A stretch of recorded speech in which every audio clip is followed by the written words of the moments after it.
thunder of jets in an open sky, a streak of gray, and a cheerful... Salute the whirl and a vertical climb, and once again you'll know it's time for the adventures of Rocky and Bullwinkle and friends. Starring that supersonic speedster, Rocket J. Squirrel, with his pal Bullwinkle the Moose, and a host of others. Hurry, Bullwinkle! The show's about to start! I'm coming as fast as I can. Wave to the people! Yay! Now what are you doing? Sign an autograph. Let's see. John Smith. But your name is Bullwinkle! I know, but that's hard to spell.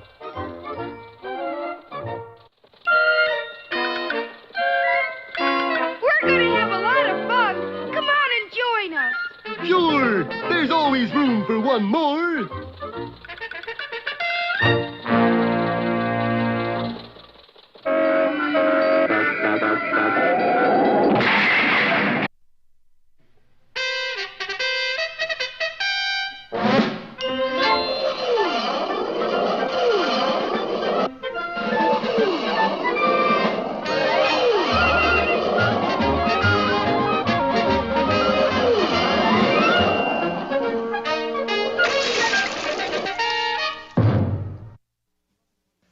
Well, Colonel McCornpone didn't know what he was starting when he sponsored a treasure hunt for a pot containing $1 million in Confederate money.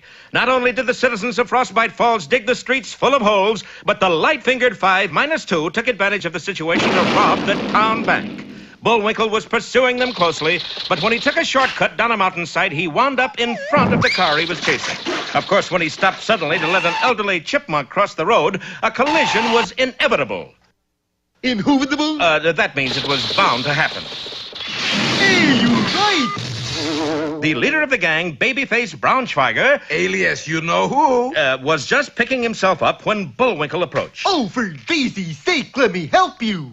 You're helping me? Of course. You mean you don't remember what happened? Certainly. Let's see, You don't remember what you were doing before the accident? well, of course, I was looking for this buried treasure is what?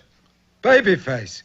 He's forgotten why he's chasing us. Yeah, fella, you was really... Please, let's not look a gift moose in the mouth. Can I help you with your thing? Sure enough, crashing into that tree branch had driven all memory of the bank robbery out of Bullwinkle's mind. That's no drive, more of a shot pot. And in a few moments, the robbers were on their way again in the battered Stearns Night runabout. You got the loot, Babyface? Right here in this valise, Spike. 100,000 delicious dollars. Little did Boris know that he had taken Bullwinkle's valise by mistake, and that he... Hey, you! What are you whispering about it?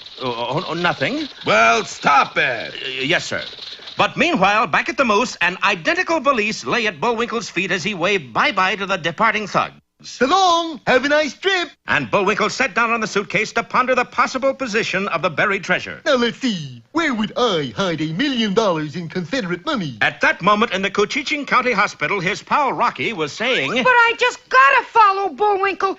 I'm sorry, Mr. Squirrel. Doctor's orders are to keep you under observation. But that's easy! And a few moments later, Rocky zoomed out of the hospital window, while inside he was still under close observation on television.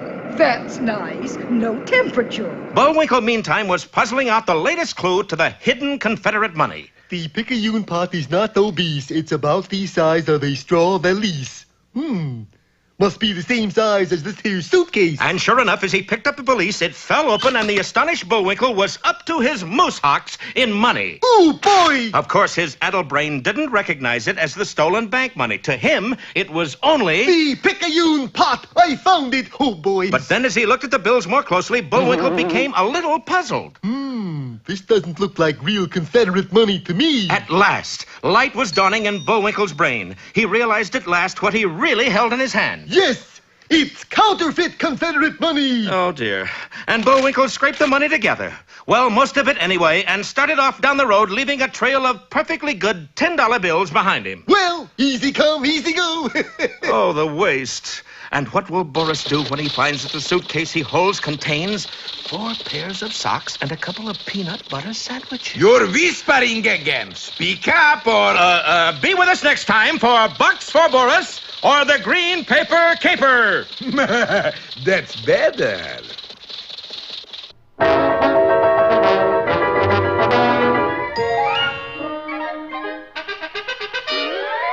And now it's time For 5 or 6 baritone solos in the key of E. But If not... Ooh. now for another of our special features. Should have tried E flat.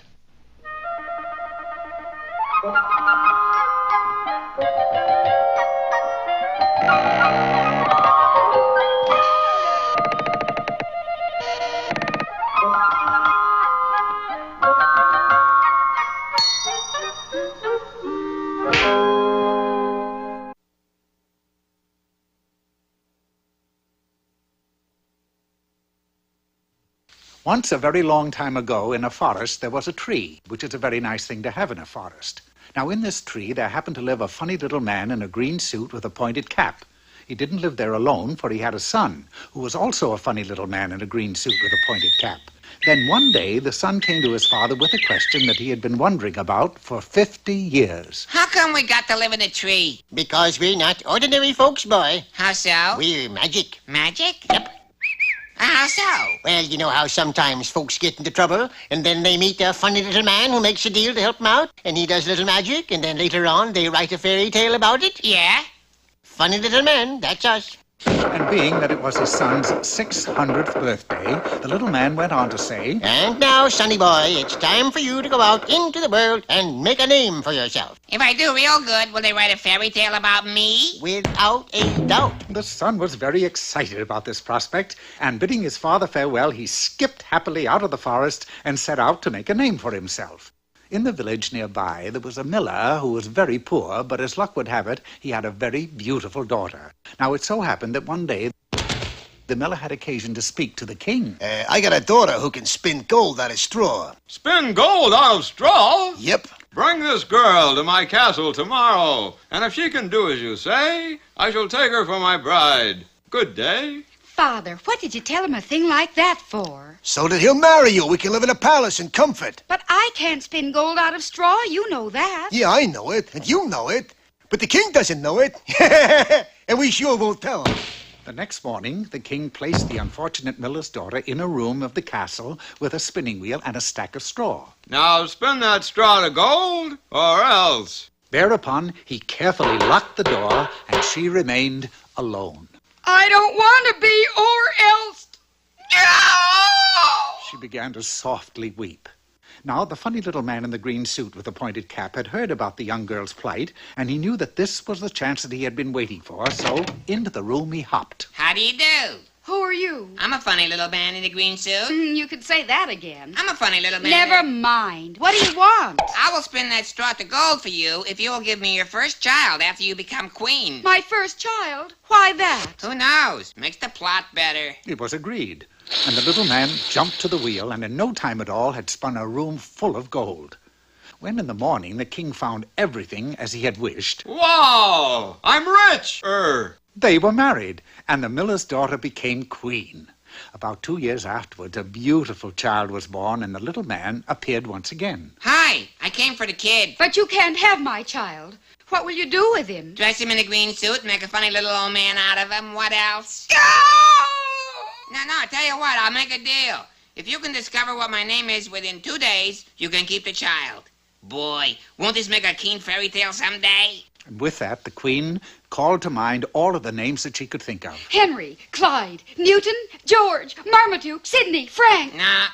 Then on the next day, she desperately tried once more. Ning Toy, Running Mouse, Cherry Nose, Charlie Brown. No, you have failed. Well, what is your name then? It's, Oh, then a horrible realization came to the little man. He didn't know what his name was. Wait here. I'll be right back. He dashed into the kingdom to see if he could find anybody who could tell him what his name was. Do you know me? No, I can't say I do. And with any luck, I never will. He asked everyone he chanced to meet, but nobody could tell him who he was. Finally, out of desperation, he went to an old wise man who lived in a hole in the ground. No, I don't know your name, but I know how you can find out. Tell me, quick. Get yourself a mailbox. Sooner or later, somebody will send you a letter. Then all you have to do is see what name is on the envelope. That was it. He was truly a wise man. Oh, I don't know. If I had any brains, I wouldn't be living in a hole in the ground. Now, would I? The little man did as he was instructed, and before long, he did receive a letter. He eagerly looked at the envelope, but when he saw what his name was, he was shocked. Rumpelstiltskin? Oh, what kind of a name is that? I can't go back to the queen and tell her that my name is Rumpelstiltskin. I'd be the laughingstock of the kingdom. And so the queen and her child lived happily ever after, for she never saw the funny little man in the green suit again. In fact, nobody ever saw the little man again because he was so ashamed that he changed his name to Louis Smith. And we all know that there's never been a fairy tale about Louis Smith.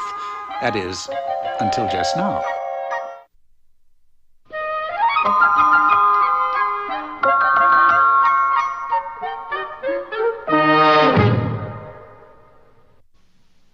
Look, Bullwinkle, a message in a bottle. Fan mail from some flounder? No, this is what I really call a message. Hello there, poetry lovers. Today's little gem is called Sing a Song of Sixpence. Sing a song of sixpence, a pocket full of rye, 24 blackbirds baked in a pie. Everything okay in there? When the pie was opened, the birds began to sing. Wasn't that a dainty dish to set before the king? Hold it, Baker. There's only 23 birds here. 23. Your contract definitely says 24. And? Fine print says if you are short one bird, you short one head. Uh-oh. Wait, look here. It's just an egg. But something's inside. Look, it's the 24th blackbird. Pretty clever, Moose. Not at all, Your Majesty. I'm always delighted to give you the bird. And now... Hey, Rocky, watch me pull a rabbit out of my hat. Again? Nothing up my sleeve. Presto! No doubt about it. I gotta get another hat. Now here's something we hope you'll really like.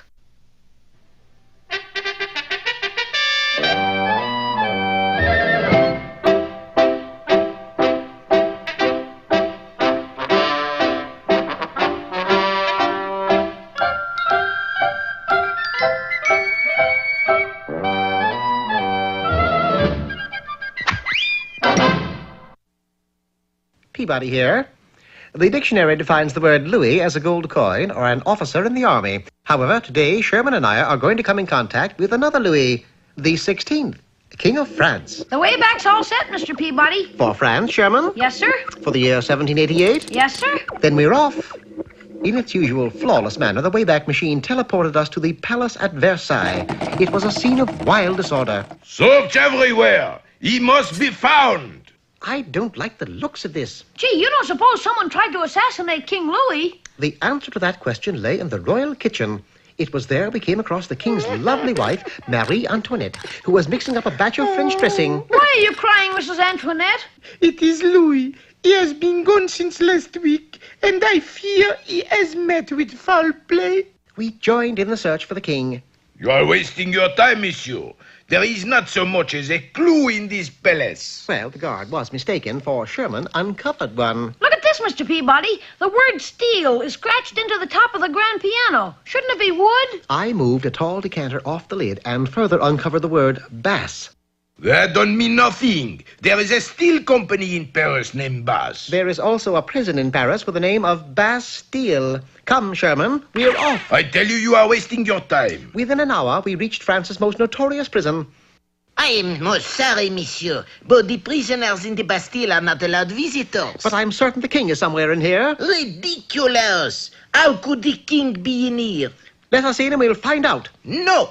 The only way you can enter is with a pass signed by the Minister of Prison. Where does he live? Cell 433 is a prisoner too, and is not allowed visitors either. Bonsoir. But just around the corner from the Bastille, a balloon salesman had set up shop. Balloons for sale. Get your balloons here. 15 balloons, please, and 1 pin. What are you going to do with 15 balloons, Mr. Peabody? I would like to know what he's going to do with the one pin. I instructed the balloon salesman to tie the balloons together and then hand them to Sherman and me. We grabbed hold and immediately soared up into the sky. At a point directly over the Bastille, I brought the pin into play. We're dropping, Mr. Peabody. Indeed we were, right into the Bastille. And once inside, we examined every cell, searching for Louis XVI. It was on the 3rd floor that we found him. Louis? Oui? Who are you? That doesn't matter. What does matter is that we get you out of here. Your Majesty, why did you scrawl the word Bastille on your piano? I did not scroll it. The piano was made here in the Bastille. Then why did you come here? To get a stool. What good is a piano without a stool? Unfortunately, a guard thought I was a prisoner trying to escape and put me in this cell. Did you tell him you're the king? Oui, and he told me he is the queen. Suddenly, a guard appeared with a tray of food and slid it under the cell door. That gives me an idea. Come, Sherman. By breakfast, King Louis will be free. Sherman and I applied for a job as prison cooks. But how will peeling potatoes get the king free? You'll see, my boy. You'll see. Good morning, Monsieur Cook. What are you feeding the prisoners for breakfast? Slop? Ugh. No, of course. Pancakes. Very well. I take the prisoner who thinks he is king eats hot cakes. Put them on this plate. 1, 2, 3, 4. 110, 111. Hey, Monsieur Cook, it is piled so high with food I cannot slip it under the cell door. Well, I can't help that. Cut down the size of the door. As I had it figured, the door would have to be greatly widened to allow this plate to go through. Quick, Your Majesty, sir. Follow us. With King Louis bringing up the rear, we ran through the Bastille and made our exit through a side door. We better not stop, Mr. Peabody. Those guards are sure to try to catch up with us. There's no hurry. You see, instead of using baking powder and those hot cakes, I used blasting powder. Oh, how can I thank you, Monsieur Peabody? You have saved me. Oh, think nothing of it, Your Majesty. Well, there goes the King of France. Yes, and look who's coming. It's an executioner, and he's entering the Bastille. He came all the way from Ireland, Sherman, and he'll turn out to be France's most awesome executioner. An Irishman, Mr. Peabody? That's right. His name is O'Teen, Gilbert O'Teen. I never heard of him. You never heard of Gil O'Teen?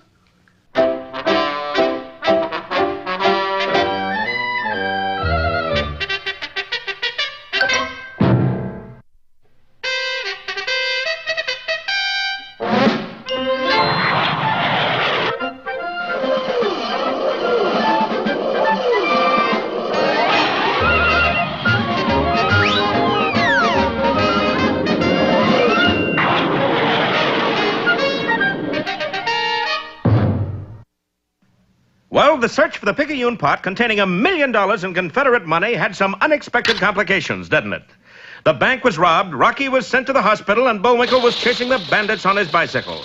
He had a slight controversy with a treat trunk, though, and forgot why he was following babyface Braunschweiger and his light-fingered 5-2. As a result, when he opened the rubber suitcase instead of his own and found it stuffed with greenbacks, he could only find one reason for it. It's counterfeit Confederate money. And Bullwinkle carelessly began to lug the suitcase back to town, little realizing that those $10 bills fluttering in the breeze were real, honest-to-goodness U.S. money. Meanwhile, babyface Braunschweiger had reached his hideout and was preparing to divide the loot. He didn't know that he had Bullwinkle's suitcase containing 3 pairs of socks and a peanut butter sandwich. Come on, babyface, quit stalling. Yeah, come across what I share before we get annoyed. Tut, fellows. Do I look like double-crosser? Yes. Just asking. Well, we'll just open... Ooh. What's the matter? On second thought, why don't we wait till later to divide it? How much later? How about next Groundhog's Day? If I see my shadow, we open suitcase. And if you don't? Well, there's other Groundhog Days. Babyface, it sounds like you're welching on our deal. You know what we do to Welchers? Let's get him, guys. Things really looked bad for Boris until he said, Gentlemen, if I'm welching on you, may lightning strike me this minute.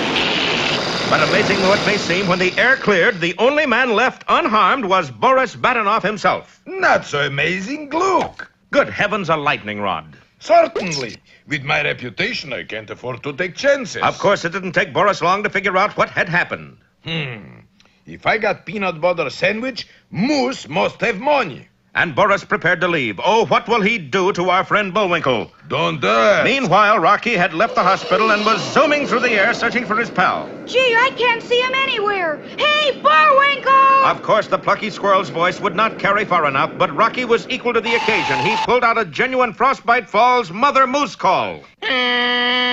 Far away, Bullwinkle was amusing himself and breaking a federal law by cutting out pictures of the presidents. They'll look keen in my scrapbook. Suddenly, a strange sound came floating through the air. Yes, it was a blast from the Mother Moose call. Bullwinkle's response was instantaneous. Coming, Mother. Drawn by the irresistible appeal of the moose call, Bullwinkle drew nearer and nearer to his friend. But unfortunately for our heroes, somebody else had heard that moose call. Somebody who wished no good for our friends. Somebody who... Stop with the somebody who already. Give the name. Very well, Boris Badenov. Ta-da! Had also heard the sound and whipped out a small but invaluable anthology, The Pocketbook of Fiendish Plans. Oh, boy. And just a short distance away... You called? Hokey Smoke, who are you? Allow me to introduce myself, Yankee. Only child Moose Moss, bride from the Everglades. Honey Child Moose Moss. Yep, just arrived from below the Moose and Dixon line. Well, I'm pleased to meet you, Miss Honey Child. And so Rocky's gallantry and good manners take him close to fearful jeopardy. Is that Fearful J Jeopardy? Don't miss our next episode when Moose meets Moose, or Two's a Crowd. Well,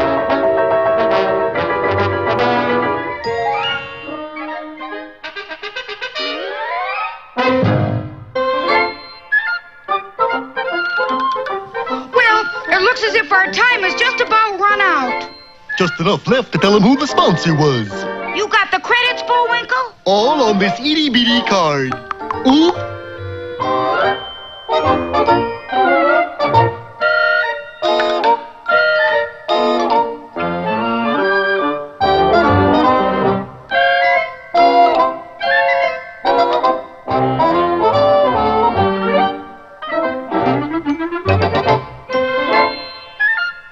We're late again, Bullwinkle. Right. Bye now. See you next time.